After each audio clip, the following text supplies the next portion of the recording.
Good Wednesday, everyone. This is meteorologist Dave Snyder at the National Weather Service with Alaska's statewide weather. Low pressure's moved out of the Bering Sea, across the Bering Strait, and into the Chukchi Sea as it continues to fill in at 997 millibars. It's still a wind maker, drawing and blowing and drifting snow across the Brooks Range and across the North Slope. There are many communities there reporting at least some blowing snow this afternoon and still some light snow falling on the northern side of Kotzebue Sound.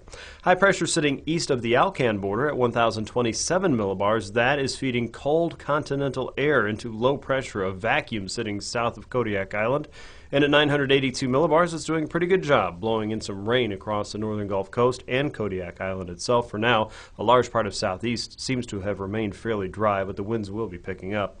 Looking westward, we can spot our next weather maker coming out of the North Pacific. By tonight, it will drop to 974 millibars and be located to the west and northwest of Attu and Shemya.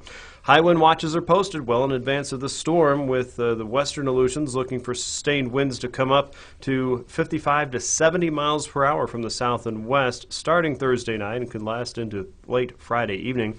Gusts in the west could reach up to 85 miles per hour for the central Aleutians, including Adak and Atka. Expect winds from the south and west sustained 45 to 60 with gusts to 80. Again, that's from Thursday night into late Friday evening with high wind watches posted there. Storm force winds are expected in the marine areas, and again, storm warnings are posted for the same period as we look out across the west and the coastal areas for most of the Aleutians, as well as for regions around the northern Gulf Coast, Shelikof Strait, and Kodiak Island tonight, as gusty conditions will prevail.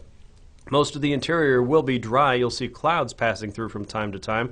But really, most of the Yukon Valley should see a decent opportunity at sunshine for a time tomorrow, although the daylight hours are certainly short. Look for periods of rain and snow across southeast tomorrow, and that should dry up a little bit more in advance of another wave of low pressure working northward at 987 millibars.